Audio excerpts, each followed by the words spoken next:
malain niya pamati kay na reflux siya. So naghinigda siya. So ako yan na nagtatrabaho, ako nabulig sa gawas. Nabulig ko da. Kay malain di ba mo pamati kay Oo nga, nabulig ka. Paglining ko dito. Chiri oy. Wow, sir. Baga man lang diri malain mo pamati. Ha? Ah, Diri malain mo pamati, di ba nare-reflux ka? Naglalayan pa sa suwat sini. Paborito kasi ito niya marang. May naghatag kasi sa iya marang. Tikang ini sa Davao. Davao ano? Nakaandam na talaga iniya ko ano. Aniya paborito ng mga prutas.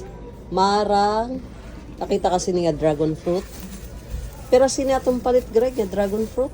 300. 290. 290 ni tanan. Actually, gimpipresyohan kami sini nga dragon fruit ko. 320. 320 tadi nagreklamo Duhala ka kami. bugos. Duhala ka bugos na uy. Mahal man lat si tunuror tas anay. Sumaw pa ngayon gihapon ito naging kukwanta no.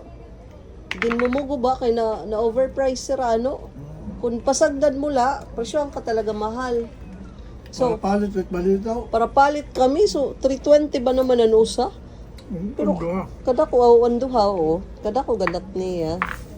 So, asya niya mga paborito. Na ano pa yung mga paborito na prutas, Greg? Avocado. Avocado. What else? Kaimito. Kaimito. Asya ito niya paborito ng mga fruits. Marang. Nagkaon na siya sini kanina nga aga. Ambot sa iya. Nagpapaura-ura siya sito. Dapat di ka nagpapaura-ura. Wala ba? Mamay, makaon ka pa siton. Makaon ka pa sininian. Yang gabi. Yan gabi. Oo. Super matatamis. Ano? Siya lang ito guys. Share ko lang sa inyo yung bigay sa amin ng van na galing Davao.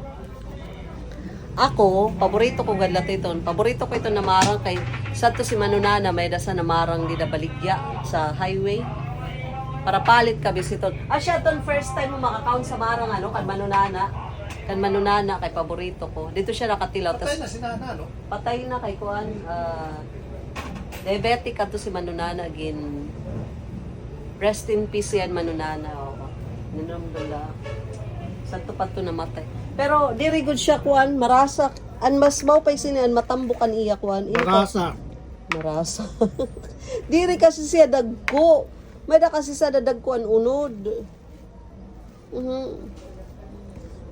Wow. Kaya yan. Pero ayaw kang pagkaon sana. Kung ako sa iyo, kanata sa niyo sugar. Kaya delikado sa health. Sige. Anaman si Ton. Nagwaray ka lang nagpabusog kanina kaon. Para di ka ma-reflux ano. Kaya ginandam niya yatiyan para si Ton. Bye. Bye na. Bye. Waray laman sumiring ngayon. Nakaon ka? Baga siya, broccoli ano? Kita labagan broccoli. Naubos man lang ni Greg.